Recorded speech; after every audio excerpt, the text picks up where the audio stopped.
sedang bersama-sama mempelajari prinsip-prinsip yang diperlukan bagi seorang pembimbing untuk bisa menghasilkan murid yang dapat memuridkan orang lain. Disciple making yang seperti ini. Apa saja yang diperlukan bagi perjalanan pemuritan yang berhasil? Perjalanan pemuritan yang sampai kepada tujuan. Dan komponen-komponen apakah yang merupakan komponen yang inti dan esensial yang tidak boleh tidak ada dalam perjalanan pemuritan yang demikian. Greg Ogden di dalam bukunya Transforming Discipleship mengidentifikasikan 3 komponen yang diperlukan bagi sebuah perjalanan pemuritan. Sebuah perjalanan pemuritan, karena pemuritan bisa diibaratkan sebagai sebuah perjalanan menuju suatu tempat. Ketika kita melakukan perjalanan, setidaknya ada 3 hal yang diperlukan. Yang pertama, kita perlu kendaraannya. Yang kedua, kita perlu ada drivernya. Yang ketiga, kita perlu ada peta untuk sampai ke tempat itu. 3 hal ini menggambarkan 3 esensi dari pemuritan. Mari kita lihat satu persatu. Yang pertama adalah hubungan yang relasional. Hubungan yang relasional ini adalah kendaraan bagi sebuah perjalanan pemuritan. Segala sesuatu terjadi dalam relasi yang terbentuk di dalamnya. Perubahan hidup, percakapan-percakapan kebenaran, dan segala sesuatu di situ. Sehingga kita perlu pastikan bahwa kendaraan ini berfungsi dengan baik. Terjadi relasi yang mendalam, bukan hanya sekedar relasi permukaan. Ketika kita memiliki kendaraan yang baik, kita perlu ada driver, perlu ada sopirnya. Nah, inilah pemimpin. Pemimpin yang intensional.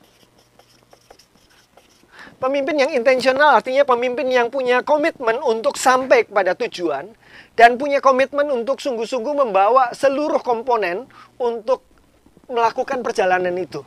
Kita perlu ada bensinnya, kita perlu ada segala macam, dan kita mau membawa orang-orang untuk sampai ke sana.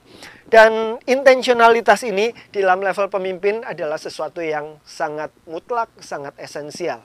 Ada relasi dan ada intensi. Hal yang ketiga, komponen ketiga adalah ada proses. Proses yang bisa direproduksi. Karena perjalanan pemuritan bukan hanya membawa seseorang menjadi murid Kristus kemudian berhenti di situ. Tetapi kita ingin menghasilkan murid Kristus yang dapat memuridkan orang lain. Dan untuk itu dibutuhkan proses yang dapat direproduksi, dapat dimultiplikasi.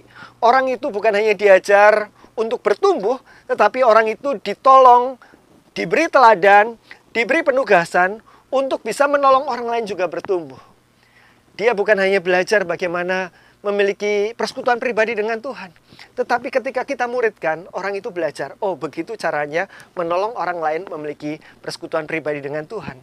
Orang diajar bukan hanya untuk memiliki kehidupan yang penuh integritas, kejujuran, dan sebagainya, tetapi orang itu ditolong bagaimana menghasilkan kehidupan yang demikian. Ada proses yang dapat direproduksi. 3 komponen ini adalah esensi, artinya kita tidak dapat menghasilkan perjalanan pemuritan yang berhasil tanpa salah satu dari 3 komponen ini. Mari kita perjuangkan 3 komponen ini dengan sungguh-sungguh, sebab tanpa salah satunya, apalagi tanpa ada beberapa di antaranya, maka pemuritan yang sedang kita lakukan tidak akan berjalan. Hanya ada jalan di tempat saja. Kita mau perjalanan pemuritan kita berhasil.